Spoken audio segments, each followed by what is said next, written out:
एक महाभागवत अनन्य भक्त श्री चंद्रहास जी महाराज, उनके पावन चरित्र का अपने लोग श्रवण करते हैं। इससे भक्ति बहुत घनीभूत होती है।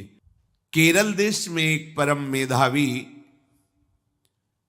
सुधार्मिक नाम के राजा राज्य करते थे। धर्म पूर्वक चलना, प्रजा का पालन करना और भगवान नाम जप करना, शास्त्र विधि से बिल्कुल कभी प्रतिकूल एक भी आचरण जीवन में नहीं किया। तो उनके यहां महाभागवत चंद्रहास जी का प्रादुर्भाव होता है। भगवान के भक्तों का जिस कुल में प्रादुर्भाव होता है, वो कुल, वो ग्राम, वो नगर, वो देश परम पूजनीय हो जाता है। ये महाभाग्यशाली मूल नक्षत्र में प्रकट हुए। लौकिक में अमंगल माना जाता है और भाव में देखो तो मूल कौन है? नक्षत्र भगवान। ऊर्ध्वमूल मधा शाखा मुसत्थम प्राहुरव्ययम। सबके मूल कौन है? श्री भगवान। किस नक्षत्र में पैदा हुए? मूल में, भगवत स्वरूप। और लोक में माना जाता है कि मूलन में पैदा हुआ है लड़का, अमंगल है, कुछ नष्ट ही होगा, संसार बड़ा विचित्र है। जैसे बालक रोता है ऐसे उनकी आवाज में निकला कृष्ण कृष्ण। बड़ा आनंद हुआ सुधार्मिक राजा को कि हमारे कोई महाभागवत पधारा है, क्योंकि ये भजन करके पूर्व जन्म में ऐसी भागवती की स्थिति प्राप्त की कि अबोध अवस्था में ही श्रीमुख से कृष्ण नाम निकल रहा है। आनंद उत्सव मनाया जा रहा है। राजा है, राजकुमार प्रकट हुआ, और दूसरी बात वो स्वयं भक्त हैं और भगवान का ऐसा भक्त जो जन्म लेते ही कृष्ण नाम उच्चारण किया। ये आनंद ज्यादा दिन टिका नहीं। रोज बधाइयां हो रही, आनंद उत्सव मनाए जा रहे।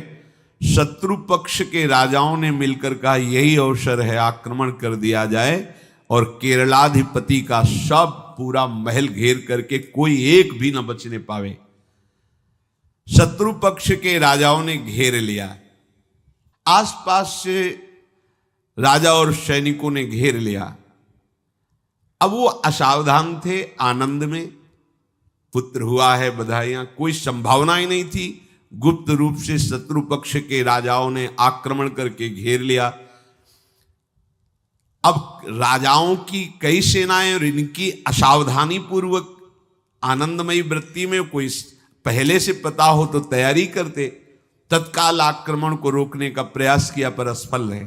इनके सैनिक भी मारे गए, राजा भी मारे गए, राजमहल को घेर लिया गया, कोई भी एक भी बच के न जाने पावे। तो राजमाता जिनसे चंद्रहास जी का प्रादुर्भाव हुआ था, उन्होंने धाय मां को कहा कि मेरे पुत्र को बचाने में तुम समर्थ हो, मेरे तो प्राण नहीं बचेंगे, अगर ये लोग नहीं मारते तो मैं अपने पति के शव के साथ सती हो जाऊंगी। पहले ऐसी धार्मिक निष्ठा माताओं बहनों में होती थी कि धाय मां ने विचार किया कैसे बचा सकती हूं, आसपास तो सब सैनिक घेरे हुए हैं। तत्काल उसने विचार किया कि अगर हम इनको राजकुमार की तरह ले जाती है तो हमें भी मारा जाएगा और इनको भी मारा जाएगा। देखो कितनी विपत्ति जन्म लेते हैं। कोई प्रश्न कर सकता है कि महाभागवत जिनके घर में प्रकट हो तो वहां धन वैभव सुख संपत्ति बढ़नी चाहिए, यहां तो जन्म से ही जैसे वहां माता पधार, ये क्या है? तो श्री भगवान स्वयं कह रहे हैं यस्य तुष्टो रहम पार्थ वित्तम तस्य हराम्यहम करोमि बंधु विच्छेदम सच कष्टेन जीवति। हे अर्जुन, मैं जिस पर बहुत प्रसन्न होता हूं, आप अपने ऊपर भगवान को बहुत प्रसन्न करना चाहते हैं, बहुत प्रसन्न करने में ये है, देख लो। कह रहे हैं जिस पर मैं बहुत प्रसन्न होता हूं सबसे पहले उसका ऐश्वर्य नष्ट करता हूं। फिर क्या करता हूं? फिर बंधु बांधवों का, फिर क्या करता हूं? असाध्य रोग उसके शरीर में। बोले महाराज जी तुम प्रसन्न हुए हो कि पूरे के पूरे नाराज हो गए हो? बोले यही मेरी प्रसन्नता है। क्या? माया का नाश। अब एकमात्र भरोसा केवल भगवान का, दूसरा कोई नहीं। ये सबको पसंद नहीं आएगा। सब तो उस भगवान की भक्ति चाहते हैं कि अगरबत्ती धूप बत्ती तन मन धन सब तेरा स्वामी, क्या लागे मेरा। पर अंदर से कह रहे सब तन मन धन सब मेरा, क्या लागे तेरा। ऐसे तो चलेगी भक्ति। लेकिन कई बार सत्संग में पीछे धाम में कहा था कि भगवान को रिझाकर लोक मांगोगे तो चैन से रह लोगे, और अगर उनसे प्यार करने की बात मन में ठानी कि बस मुझे केवल आपकी आंखों में आंखों को मिला करके जीवन व्यतीत करना है, मुझे और कुछ नहीं चाहिए, तो फिर लाडले आपको दुशरिहा का कोई आश्रय रहने नहीं देंगे। ध्यान रखना, जितने दुशरिहा होंगे तो ये बर्दाश्त हो तो कदम आगे बढ़ावे। बहुत प्रसन्न हो जाओ ठाकुर हम पे तो कह रहे यस्य तुष्टो हम पार्थ वित्तम तस्य हराम में हम करोमि बंधु विच्छेदम सच कष्टेन जीवती। जितनी श्वासें रहेंगी भयंकर कष्ट मैं उसको व्यतीत करने के लिए दूंगा। ये दंड नहीं है, ये पुरस्कार है। अनंत जन्मों का हिसाब बराबर करके कहीं इसकी वृत्ति मेरे से हट न जाए, ऐसे घेरे में डाल के अखंड चिंतन करवा के सजयति जयति जग उच्चरे। जाको करत श्याम सहाई प्रथम वर्णो कृपा क्रम हो विषय मूल गवाई। कुल कुटुंब बल वित्त हीनो दीन के दुखदाई। आपने को करजु लीनो आप ही अपनाई। कह रहे हैं अब मैं वर्णन करता हूं श्याम सुंदर जिस पर कृपा करते हैं उस पर कैसा बर्ताव करते हैं। बोले सबसे पहले उसके विषय भोगों का नाश कर देते हैं। फिर दूसरी कृपा कोई परिवार का, कोई मित्र, कोई रिश्ते नातेदार उसकी तरफ देखेगा भी नहीं। फिर ऐसा दुख प्रदान करते हैं कि केवल एक भरोसा रह जाता है, एक भरोसा, एक बल, एक आस विश्वास, बस नाथ आपके सिवा अब हमारा कोई नहीं। बस वहीं से जो चमत्कार प्रकट होता है, त्रिभुवन में कोई उसकी समानता नहीं कर सकता जिस पर ठाकुर की कृपा है। पर इस कृपा को हजम करने के लिए इसीलिए संत संग किया जाता है कि पहले से वो तैयार कर देते हैं। जैसे आर्मी की ट्रेनिंग होती है ना, ट्रेनिंग के बाद भी बॉर्डर में लगाया जाता है, ऐसे ही संतजन ये ट्रेनिंग देते हैं। अब जो टिके तो टिके, नहीं तो घर बैठे जाके। और अगर टिक गया तो गुरु मेहरबान, तो चेला पहलवान, भगवान भी परास्त नहीं कर सकते। उसमें ऐसी सामर्थ्य आ जाती है कि हर प्रभु के द्वारा दिए गए विधान को हंस करके स्वीकार कर लेता है। और ऐसा नहीं कि उसको कष्ट होता है। ये लोक भाषा में भगवान कह रहे हैं सच कष्टेन जीविता।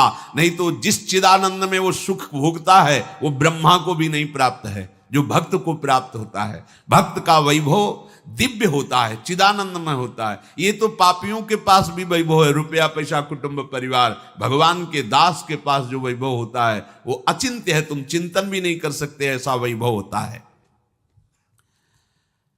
धाय माने सेविका का रूप तत्काल लिया, जैसे पोछा झाड़ू लगाने वाले, और कुछ दोने पत्तल डाले, उनके नीचे चंद्रहास जी को डाला, ऊपर से करके इसे माथे पे रख के निकली। सैनिकों ने पूछा इसमें क्या है, तो उनका राजघराने के दोने पत्ते जूठे दिखा। ऐसे नीचे किया तो देखा सब ऊपर जूठन पड़ा। हाँ चल निकल, जल्दी भाग यहां से निकल। बस वो भागी, बचा ले गई।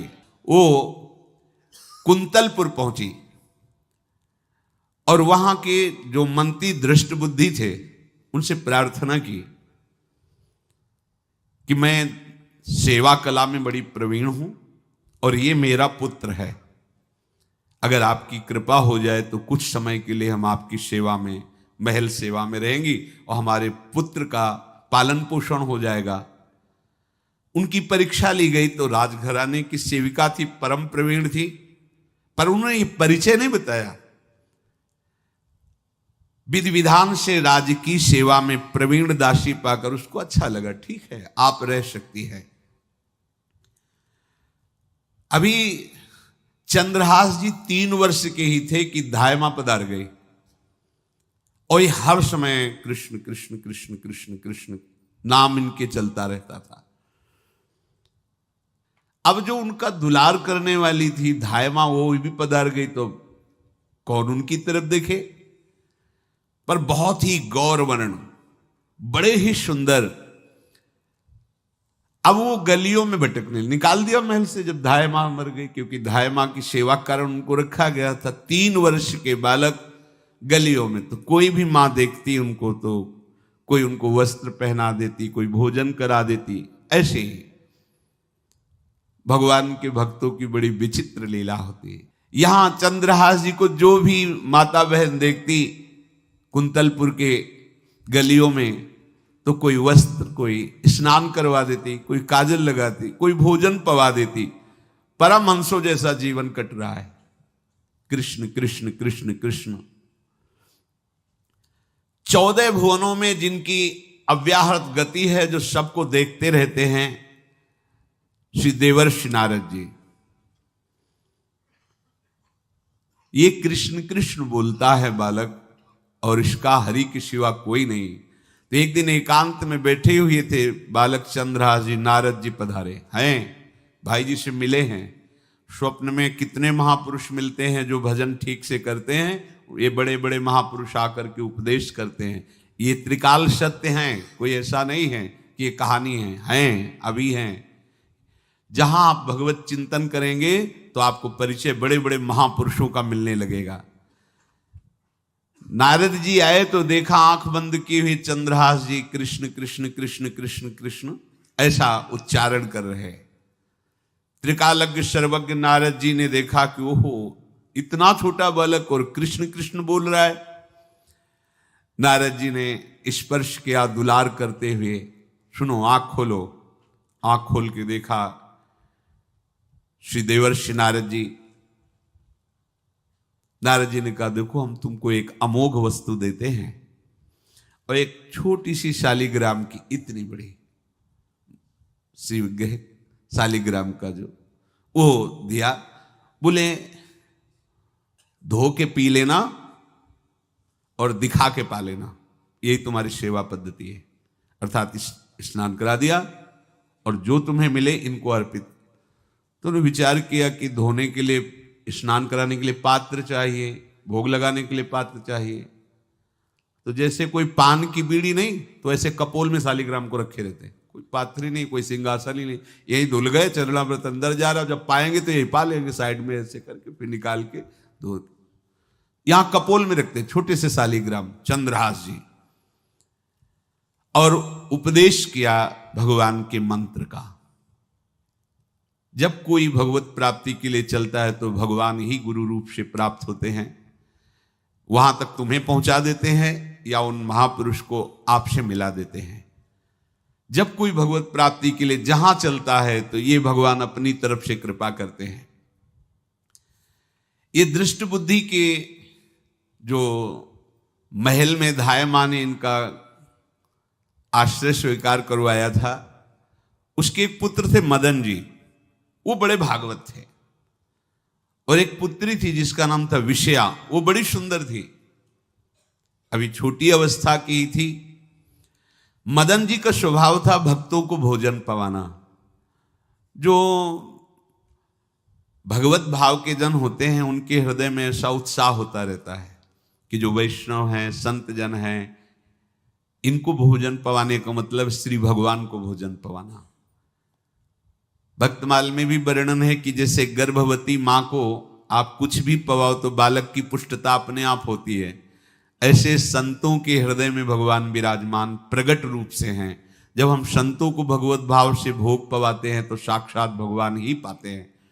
और मदन थे भगवत भाव के, तो उन्होंने बुलाया बड़े बड़े भक्तों को और ब्राह्मणों को।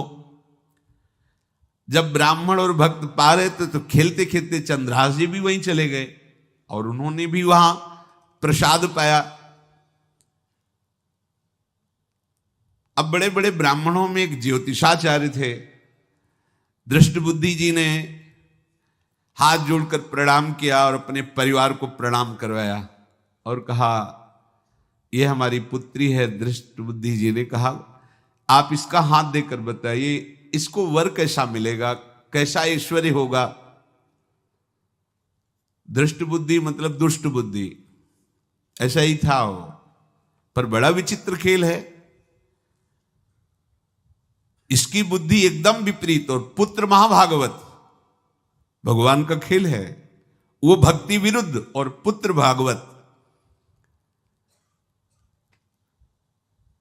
उन्होंने कहा वर, ऐसे दृष्टि डाली चंद्रहास जी वहीं पार, वो है इसका वर। वो इसे धाय का एक दासी का लड़का हमारी पुत्री का वर बने।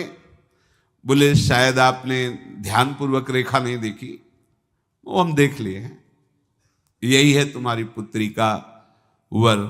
दृष्ट बुद्धि ने विचार किया कि एक भिखमंगा हमारी राजकुमारी पुत्री का दूल्हा बनेगा।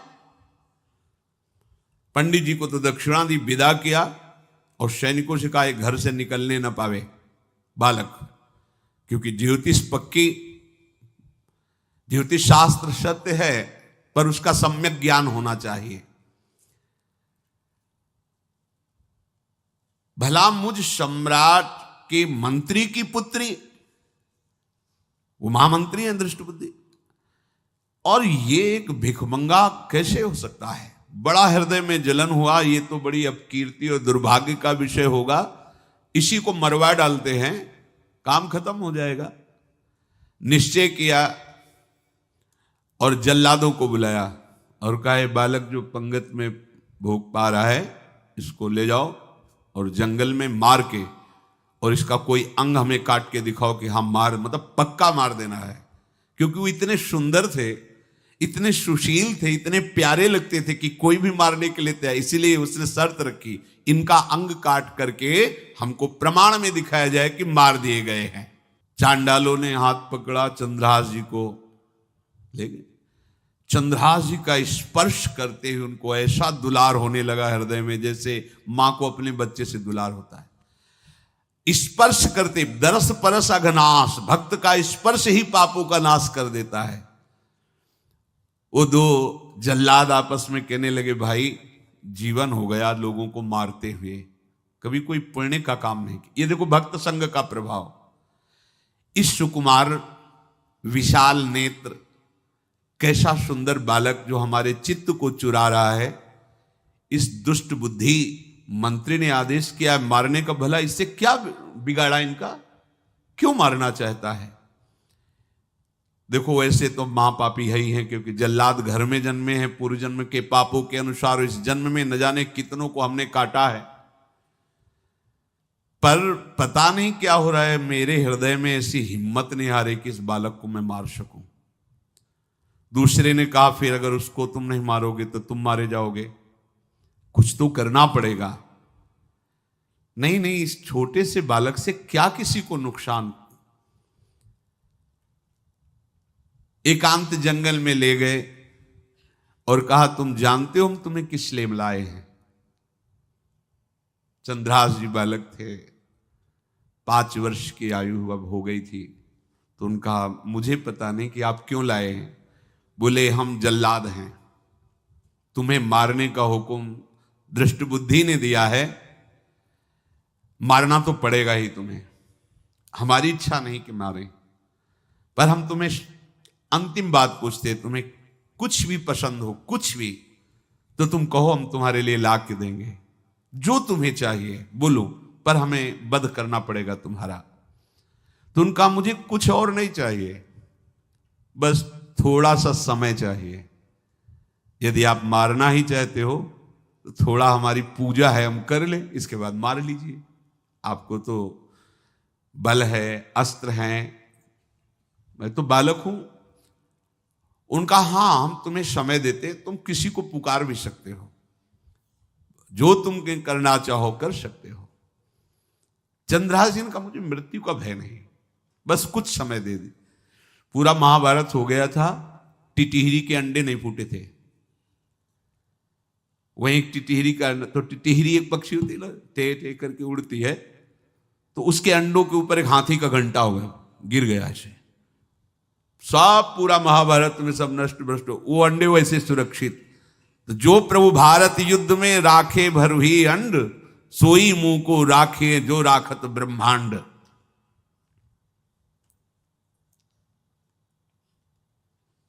मैं तो अनाथ हूं, श्री कृष्ण के सिवा कोई मेरा है नहीं। मैं किसको पुकारूं? मेरा आश्रय तो एकमात्र वही प्रभु हैं। और निकाला शालिग्राम, यही सिंहासन है शालिग्राम का। भगवान के भक्तों की अपार महिमा है। क्या सेवा, वहां कोई पंचपात्र गंगा जल ये सब थोड़ी है, लेकर बस आंसुओं से अभिषिक्त कर रहे हैं। प्रभु मुझे तो कोई ज्ञान नहीं कि आपकी सेवा कैसे की जाती, मैं तो अपने मुख में ही आपको रखता हूं। अब मेरे जीवन का अंत होने जा रहा है, बस मैं यही प्रार्थना करता हूं कि मैं आपके ही समीप पहुंचूं, आपका ही स्मरण करूं, आपसे कभी विलग न हो, एक भी वृत्ति आपसे कभी विलग न जाए। श्याम सुंदर मुरली मनोहर ललित त्रिभंगी ध्यान करते हुए आंख खोली और इशारा किया, काट दो मुझे। जल्लादों ने जब देखा आंसू चल रहे ऐसा, वो बैठ गए अस्त्र रख के और कहने लगे, भाई तुम मुझे मार दो, भले भले वो दृष्ट बुद्धि मुझे, मैं इस बालक को नहीं मार पाऊंगा, मेरी हिम्मत नहीं। अब कुछ भी हो, मेरा वध हो जाए, पर मैं इस बालक को, गिरे मुरझाई दया आई कछु भाए भरे, ढरे प्रभु और मति आनंद शोभिनी है, हुती छठी आंगुरी सो काट लई दूषण हो, भूषण ही भयो जाई कहीं सांच चीनी है। जब नेत्र का इशारा हुआ कि वध कर दो, तो जो बधिक मारने के लिए आए हत्यारे थे वो आनंद से एकदम प्रफुल्लित हुए और कहा, मैं नहीं मार पाऊंगा तुम्हें। तो एक ने कहा, देखो एक उपाय मुझे दिखाई दे रहा है, इस बालक में विशेषता तो है ही, पर इसके पैरों में देखो, बाएं पैर में एक छठी अंगुली भी है, किसी किसी को होती है। गांव में तो कहते हैं छंगू या छंगा, जिसे होता है ना गांव में, और ये छंगा मतलब 6 अंगुली की। बोले इसको अगर काट लेते हैं तो प्रमाण भी सत्य, जिसकी कसम खवाएगा मैं खा लूंगा कि ये चंद्रहास जी के है, और मैं मार दिया। और कौन इस बालक को ढूंढेगा, जंगल में छोड़ देते हैं, अपनी तो सामर्थ्य नहीं। बदिकों ने, जल्लादों ने ऐसा ही किया और जाकर अंगुली दिखा दी, मैं बालक का वध करके आ गया हूं। उनको यह कि लाखों बार इन्होंने वध किया तो संशय का कोई रिश्तेदार थोड़ी है, वो तो बालक है, उसको मारने में क्या, हाँ ठीक है मार दिया गया। अब वो जो चले गए तो अंगुली जो कटी थी उससे रक्त प्रवाह हो रहा है। कृष्ण कृष्ण जगन्नाथ वासुदेव जनार्दन, हे कृष्ण हे जगन्नाथ हे वासुदेव हे जनार्दन, ऐसे नाम उच्चारण करते हुए मूर्छित हो रहे हैं चंद्रहास जी। वो छोड़ करके जल्लाद चले गए। चंद्रहास जी भगवान का स्मरण कर रहे हैं, तो जितने जंगल के मृग हैं वो सब मंडलाकार घेर के ऐसे। एक हुमा नाम का पंछी होता है, अगर उसके पंखे की छाया पड़ जाए तो चक्रवर्ती सम्राट का वैभव प्राप्त होता है। और वो भीड़ की भीड़ पक्षी आकर चंद्रहास जी के ऊपर ऐसे घेरे हुए हैं, आसपास मृग मृगी मृग शावक सब घेरे हुए हैं। बीच में चंद्रहास जी कृष्ण गोविंद दामोदर माधव ऐसे उच्चारण कर रहे हैं। जो भगवान के चिंतन में मगन रहना अपना स्वभाव बना लेता है, तो देखो ऐसे हत्यारों के हृदय में भी दया गई, क्योंकि दया समुद्र भगवान का स्मरण जो करते हैं उनमें ऐसी महामहिम दिव्यता आ जाती है। कोई भी कितना भी निर्दयी हो, अंदर से वो भले जल रहा है द्वेष के कारण, पर कहीं ना कहीं ये द्वेष आंतरिक राग का सूचक हो। वो भी भक्त को प्यार करता है, पर भक्ति ना होने के कारण वही उसका राग द्वेष में बदल जाता है। कोई भी हो, अंदर से जब भक्त के प्रति जलन पैदा करता है तो उसमें मूल होता है भक्त की महिमा, भक्त का महत्व, पर उसे ना प्राप्त, जैसे कहते हैं कि वो अंगूर खट्टे हैं और हट नहीं प्राप्त कर पाए तो अंगूर खट्टे हैं। बकाया महत्व तो सब के अंदर होता है, दुष्ट से भी दुष्ट के अंदर भगवान के भक्तों का महत्व होता है, क्योंकि सबके हृदय में भगवान विराजमान है। अब चंद्रहास जी भगवत स्मरण करते हुए पक्षियों के और मृग आदि के बीच में हैं। उधर भगवान का एक विधान तैयार होता है। वह देश भूमि में रहत लघु भूप और सुख सबे एक सुत चाह भारी है। कुंतलपुर के ही अधीन एक चंदनवती नाम की राज्य नगरी थी। वहां के राजा थे, उनके पुत्र नहीं हो रहा था, तो कुंतलपुर सम्राट पद, चंदनवती राज्य राजा, जैसे प्रदेश और दिल्ली में बैठे हुए जो प्रधानमंत्री राष्ट्रपति वो बादशाह, जो दिल्ली का अधिकार वो बादशाह, और ऐसे छोटे छोटे जो राज्य हैं उनको राजा। तो ये चंदनवती के राजा कर दिया करते थे, प्रत्येक राजा को कर देना होता था, बादशाह को। इनके पुत्र था नहीं और कर देने के लिए कुंतलपुर ही जा रहे थे, तो रास्ते में देखा कि बहुत से मृग और पंछी ये घेरे हुए क्या है, तो एक कौतूहल सा कि क्या है बीच में, आसपास मंडलाकार मृग, फिर वो विहंग पक्षी जो भगवान के आश्रित है, भगवान कैसी व्यवस्था करते हैं।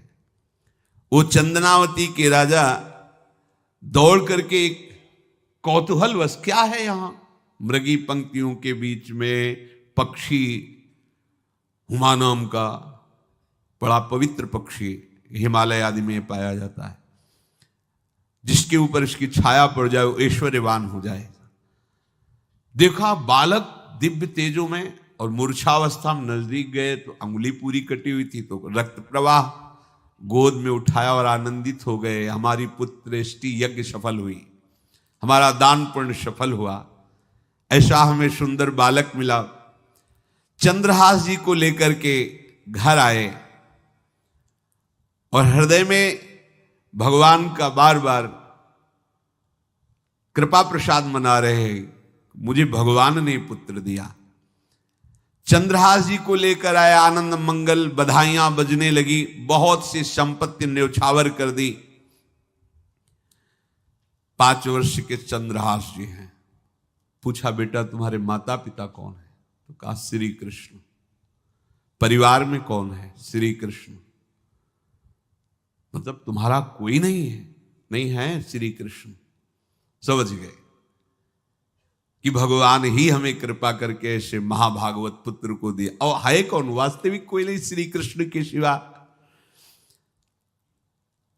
बड़ा उत्सव मनाया और अपने राज सिंहासन का अग्रिम अधिकारी युवराज पद चंद्रहास जी को। अब तो पूरे राज्य में आनंद की वर्षा हो रही। राजा मन में विचार कर रहे हैं कि ऐसा प्रतापी भक्त हमारे यहां आया है, अब हमको किसी को कर देने की जरूरत नहीं। तो जो हर महीने वर्ष में जो बंधा हुआ कर था उन्होंने नहीं दिया। 1 बार 2 बार 3 बार जब कर नहीं पहुंचा तो सम्राट ने आदेश किया मंत्री को कि चंदनावती से कराना बंद हो गया है। क्या बात है? यदि वो अहंकार से युक्त हो तो आक्रमण करके नष्ट करो, यदि समस्या है तो उसका सहयोग करो। बादशाह के आदेश से वहां दृष्ट बुद्धि पहुंचे तो युवराज पद पर चंद्रहास जी विराज, जिनको मारने के लिए जल्लादों के हाथ में दे दिया था। पूरे पूर्वासी ऐसा प्रभाव चंद्रहास जी का है कि सब कृष्ण भजन करते हैं, सब आनंद में मगन रहते हैं। चंद्रहास जी थोड़ा सयाने हो गए थे तो पूर्ववासियों को उपदेश देते, 1 बार हमारे राज्य में भोजन पाया जाएगा 24 घंटे में, और सबके घरों से आरती की शंखनाद घंटानाद सुनाई देना चाहिए। सबके यहां शाम के रोज नाम कीर्तन और भगवत कथा होनी चाहिए, क्योंकि आयुष्यम चपलम तादृक जल बुद्बुद सन्निभम चिंतयध्वम जनामूढ़ा माधवम वर्षम सुस्थिरम। भाइयों, ये आयु बड़ी चंचल है, कब शरीर छूट जाए पता नहीं, पानी का बुलबुला कब फूट जाए कोई पता नहीं।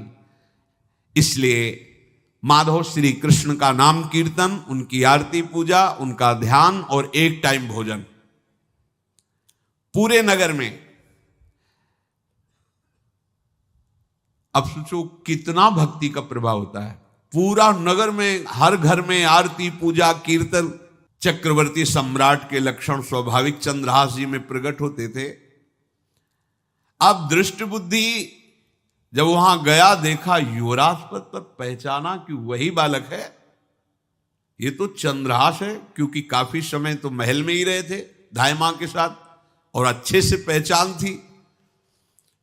अब उन्होंने विचार किया कि ये तो बहुत अनिष्ट हो गया, हमने तो मारना निश्चित किया था और जल्लादों ने इसको छोड़ दिया और अब तो ये राजा का राजकुमार बन गया। तो राजा से कहा कि पहली बात, युवराज पद पर बैठालने के पहले तुम्हें सम्राट को सूचना देनी चाहिए थी।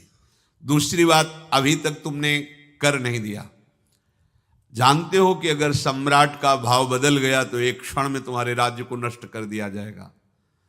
तो राजा ने हाथ जोड़कर, चंद्रावती के राजा ने कहा, महाराज आप ही अब हमारी रक्षा कर सकते हो। तो उसकी दृष्टि चंद्रहास पर थी, इसको मरवाना है, क्योंकि पंडित ने बताया था यही पति बनेगा। अरे तो अब तो आनंदित होना चाहिए कि अब तो राजा बनेगा, अब तो बढ़िया है। लेकिन चंद्रहास जी को यदि आप सम्राट के पास भेज देते हैं और सम्राट निश्चित प्रसन्न हो जाएंगे चंद्रहास को देख के, तो वो तुम्हारे इस अपराध को क्षमा कर देंगे। युवराज पद दे दिया और भेंट नहीं दी, कर नहीं दिया महीनों से, तो ऐसा करो चंद्रहास जी को भेज दो। राजा ने स्वीकार कर लिया। और पहले लोग बिल्कुल धर्म से चलते थे, कहीं भी अधर्म का लेश नहीं। एक चिट्ठी लिखी दृष्ट बुद्धि ने और चंद्रहास जी से कहा खोल के पढ़ना नहीं, मेरे पुत्र मदन को देना जाके, और मदन तुम्हें फिर आगे का कार्य सम्राट से मिलाना, माफी करवा देना, ये सब करवा देगा, पर ये चिट्ठी तुम रास्ते में खोल के नहीं देखना। और वैसे भी किसी का पत्र खोल के देखने का धर्म नहीं कहता। अगर कोई पत्र दे तो ये नहीं कि इसमें क्या लिखा है, नहीं, या तो हिम्मत नहीं है, इतनी धैर्य नहीं है तो मत लो। अगर धैर्य है तो हाथ में लेकर जहां तक पहुंचाना है वहां तक पहुंचा दो, नहीं तो वो कार्य ही मत लो। ये अधर्म है कि आप बीच में उसको खोलकर पढ़े। पहले लोग बहुत धर्मात्मा होते थे, एक एक बात धर्मयुक्त होती थी। चंद्रहास जी को चिट्ठी दी, चंद्रहास जी ने पत्र को अपनी पाग में खोस लिया और कुंतलपुर के लिए चले। अब इनका किशोर अवस्था में प्रवेश हो चुका था। एक सुंदर कुंतलपुर के बाहरी रमणीय बगीचा था, वृक्ष बहुत सुंदर सुंदर, पुष्पवाटिका भी, बड़ा मनोरम लगा। घोड़ा बांध दिया वृक्ष में और पहले सरोवर का बड़ा निर्मल जल होता, जल पिया, हाथ मुंह धोया, थोड़ी देर भगवान का ध्यान करते रहे वृक्ष के नीचे और फिर लेट गए तो नींद आ गई। भगवान बड़े कृपालु हैं। जो भगवद आश्रित होता है त्रिभुवन में कोई उसका अमंगल नहीं कर सकता। अपनी सहेलियों के साथ दृष्ट बुद्धि की वही राजकुमारी जिसके साथ इनका ज्योतिषाचार्य ने कहा था यही पति होगा, वो अपनी बहुत सी समान वयस्क अवस्था की जो किशोरियां थी उनके साथ वो, और ये राजवाटिका थी, इसमें घूमने के लिए आई। तो घोड़ा देखा तो उसने कहा यहां किसी का घोड़ा कैसे आ सकता है, हमें लगता है कोई यात्री इसमें प्रवेश कर गया, उसको पता नहीं होगा कि राजवाटिका है। वो अपने सहेलियों के साथ घूमते हुए उसी वृक्ष के नीचे पहुंची। जा चंद्रहास नौ किशोर अवस्था, और जो भगवान का भजन करते हैं उनमें एक विशेष आकर्षण होता है जो साधारण आदमियों में नहीं होता। वो कैसा भी रूप हो उससे मतलब आकर्षण होता है, ऐसा लगता है इनके समीप बैठे रहे, इनको देखते रहे, इनकी बातें सुनते रहे, उनमें भगवत आकर्षण होता है। आंख मुंदी हुई शोर है, देखते ही पूर्व विधान के अनुसार उसका चित्त लुट गया। इतना सुंदर नौ किशोर अवस्था, आसपास देखा तो सखियां खेलने में लगी थी। पाग में एक चिट्ठी सी दिखाई दी तो झुक करके चुपचाप ऐसे नौ किशोर अवस्था में चंचलता भी होती है, चिट्ठी खोल करके देखा तो वैसे ही रूप माधुरी में आसक्त हो गई थी। पूर्व संस्कार से आकर्षण भी हुआ। इसने संस्कृत में लिखा था विस्मस्मयी प्रदातव्यम त्वया मदन शत्रुवे कार्या कार्यम न द्रष्टव्यम कर्तव्यम खलु में प्रियम। मदन पुत्र, उनके नाम था मदन। अय मदन, बिना कुछ विचार किए इसको विष दे देना जाते ही। क्या उचित है क्या अनुचित ये तुम्हें नहीं सोचना, मेरा प्रिय करना, मेरे आदेश का पालन, जाते ही से विष दे देना। पत्र, उसने देखा वो पिताजी की बुद्धि खराब हो गई, ऐसे सुंदर नव किशोर को विष देने की बात लिख दी। अब उसे बड़ा दुख हुआ कि पहली ही दृष्टि में, अभी तो इन्होंने आंख खोल के हमें देखा ही नहीं, और इनको इस सोई हुई मुद्रा में देख करके मेरे प्राण समर्पित हो गए, मेरा चित्त समर्पित हो गया। चलो, जब मेरी सखियों के नाम पुकारे जाते, हेमलता शशिकला आदि, तो मुझे चुभता था कि मेरा नाम पिताजी ने विषया क्यों रखा है। आज सार्थक हो गया, मेरा नाम सार्थक हो गया। काजल लगाई हुई थी, एक सीख से ऐसे काजल लिया, और एक संस्कृत में आ बनता है ऐसा, ऐसे, बस ऐसे कर दो तो विषया हो गया। अब उसका अर्थ बदल गया। हे मदन, उचित अनुचित का विचार छोड़कर जाते ही इसे विषया प्रदान कर दो, ये मेरा प्रिय कार्य होगा। विषया पुत्री भगवान है, जैसी हो भवतव्यता तैसी बने सहाय, आप ना आवे आप परताई तहां ले जाए। तो ओ पत्र वही खोस दिया, और ये सुख हुआ कि तो जाएंगे भाई के पास ही ना, तो घर में ही तो जाएंगे, वहां इनकी इस प्रसन्न मुद्रा में बातचीत करते हुए मैं इनको देखूंगी। ये भगवान का विधान होता है। चंद्रहास जी उठे और पूछते हुए मंत्री के घर पहुंचे, और मदन ने जो ही कि चंदनावती से पिताजी ने इनको भेजा है, ये वहां के राजकुमार हैं, हृदय से लगाया। चंद्रहास जी ने कहा आपके पिता ने पत्र दिया है।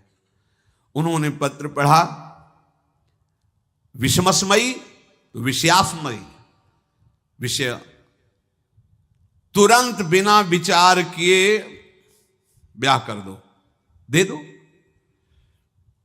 क्योंकि लिखा है प्रदातव्यम त्वया मदन, अभी इसी क्षण जहां ये पत्र मिले, उनका जो आ गया, सुबह शीघ्र शुभम शीघ्र, बुलाओ पंडित को। पंडित ने कहा भगवान की कृपा से अगला मुहूर्त है, बिल्कुल ये ब्याह का पक्का मुहूर्त है। अब तो राजघराने तत्काल व्यवस्था हुई। अब वो तो पहले ही मोहित हो चुकी थी देख के विषया जी। तत्काल दुल्हन रूप उनको सजाया गया, इनको दूल्हा रूप सजाया गया, पंडित शुरू कर दिए, गणानंद तो गणपति को ब्याह हो गया। अब जब ब्याह यहां खूब धूमधाम से हो गया, तो दृष्ट बुद्धि ने सोचा कि काम हो गया होगा, विष दे दिया हो गया, मर अब हम जाके संभाल लेंगे, क्योंकि राजकुमार है, कैसे विष दिया कौन दिया, तो इस बात को हम संभाल लेंगे। जब वहां घर है तो पूरे नगर में सजावट हुई थी। बोले भैया सजावट का है कि? बोले महाराज आपके ही आदेश से तो है, आपने दूल्हा भेजा था। वो लड़का दूल्हा भेजा, ब्याह किसने कब कहा ऐसा? बोले वो तो मदन के पास चिट्ठी रखी है। अब वो घर गए, मदन को बोला, बोले तुम्हारी बुद्धि मारी गई, क्या हमने पत्र में लिखा था? दिखा दिया, लिखा था हमने विष, इसमें विषया कैसे लिख गया? काजल से ऐसे, और पहले स्याही काजल की ही होती थी, तो ऐसे भगवान सब कुछ बना देते हैं। उनका पिताश्री एक भी अक्षर आपकी आज्ञा का उल्लंघन, आपने लिखा था बिना विचार किए उचित अनुचित का हमारी आज्ञा का पालन किया जाए। विषया प्रदातव्यम मदन, मेरा नाम लेके आपने संबोधन करके ये देखो ये लिखा हुआ है, इसमें हमारी त्रुटि क्या है? देखा तो चंद्रहास जी दूल्हा और सुंदर, अब उसका हृदय आग ले। अब तो मान जाना चाहिए, बिटिया का वरण हो गया भाई, ब्याह हो गया, अब तो गुस्सा छोड़ देनी चाहिए। पर दुष्ट बुद्धि, नाम ही रखा था दृष्ट बुद्धि, उसने कहा चाहे बिटिया विधवा रहे पर तुम्हें जिंदा नहीं रहने देंगे। ये दुष्ट बुद्धि होती है। देखो कैसे कैसे ऐसे ही होते हैं, कुछ लोग ऐसे ही होते हैं, हमारी इज्जत, फिर जेल काटता है पूरा परिवार, मार डालेंगे तुम्हें जिंदा नहीं रखेंगे, ऐसे दुष्ट बुद्धि का स्वभाव होता है। अब भाव जब बिगड़ जाता है तो फिर पकड़ में नहीं आती बात, यही समझ जाना चाहिए था। चरणों में प्रणाम करके कि अब तो तुम हमारे बेटे के समान हो, ये भी राज्य तुम्हारा, वो भी आनंद लो। अब बड़ा सुख का कार्य है। लेकिन जब नकारात्मक सोच आ जाती है तो बुद्धि कंट्रोल में नहीं रहती, वो फिर उद्दंडता करने, उसका निश्चय गलत होता है। नजदीक गया और कहा कि बहुत कृपा हुई, आप हमारे दामाद बने, पर हमारे यहाँ की एक रीति है, हमारे नगर के बाहर जो देवी हैं उसमें लड़की का वर अकेले पूजा करने जाता है। आपको हमारी कुल की रीति का निर्वाह करना होगा, आपको जाना ही होगा। कोई समस्या नहीं, हमारे लिए तो हर देवी देवता भगवत स्वरूप है, आपके लिए हम पूजने चले जाएंगे, पूजन की थाल तैयार करो। और उधर कई बलवान सैनिकों को भेजा, देवी पूजने जो आ रहा है तत्काल उसे काट देना, किसी भी तरह बचना नहीं चाहिए, नहीं तुम सब मारे जाओगे।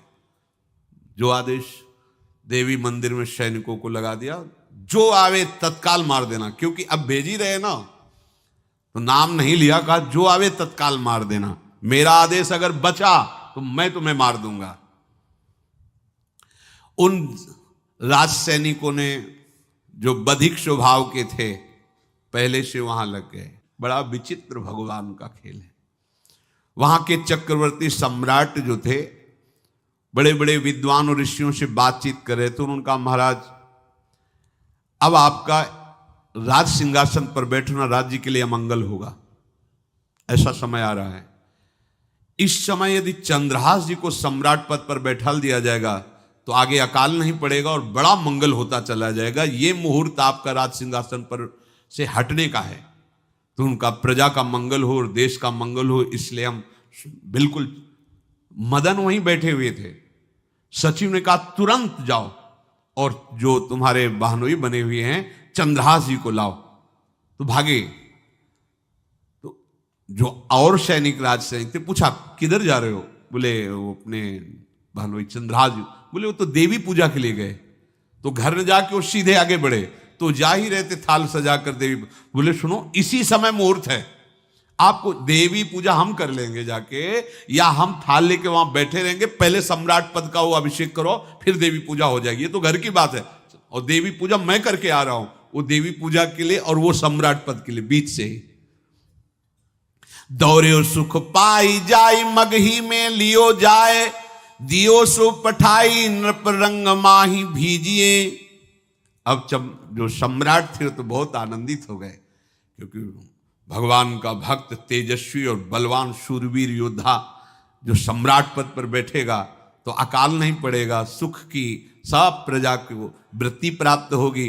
बड़े आनंदित होकर इनका सम्राट पद पर अभिषेक हो रहा है। और दृष्ट बुद्धि के पुत्र जो मदन संतों और भक्तों का आदर करते थे, वो देवी पूजा, और वहां पहले उसने बोल रखा था जो आवे तो देवी अपमान ते न डरो सम्मान करो, जात मारी डार्यो या सो भाष्यो भूप लीजिए। चंद्रहास जी का सम्राट पद पर अभिषेक और मदन जी का देवी मंदिर में प्रवेश, और सैनिकों ने काट के फेंक दिया मदन को। ये जो पे कृपा रघुपति कृपाल की, बैर और की कहा सरे होई न बाको। बार भगत को जो कोई कोटि उपाय करे, गोस्वामी तुलसीदास जी लिख रहे, भगवान का कृपा पात्र जो भक्त है, किसकी ताकत है कि उससे बैर कर सके। चाहे कोई त्रिभुवन में हो, भक्त का बाल बांका नहीं कर सकता, चाहे करोड़ों करोड़ों उपाय कर ले। और तके नीच जो मीच साधु की, सो पामर ते मीच मरे।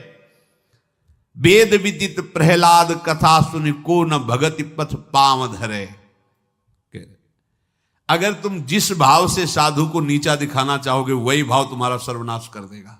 वैसे ही देखो सर्वनाश हुआ ना, एक ही पुत्र और इसके आदेश से वह उल्टा खेल हो गया, पुत्र की ही हत्या हो गई और चंद्रहास जी को सम्राट पद पर अभिषेक किया जा रहा है।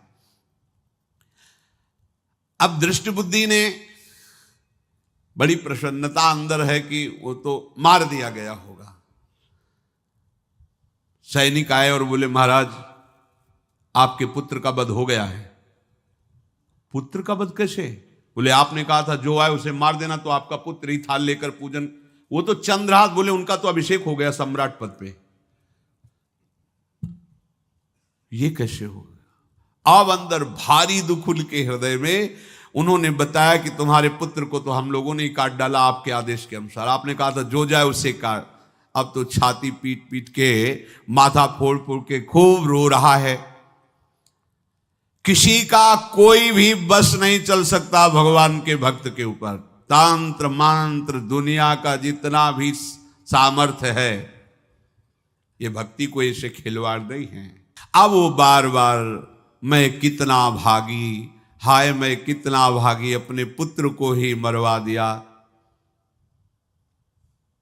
ये हाहाकार करके रो रहा है।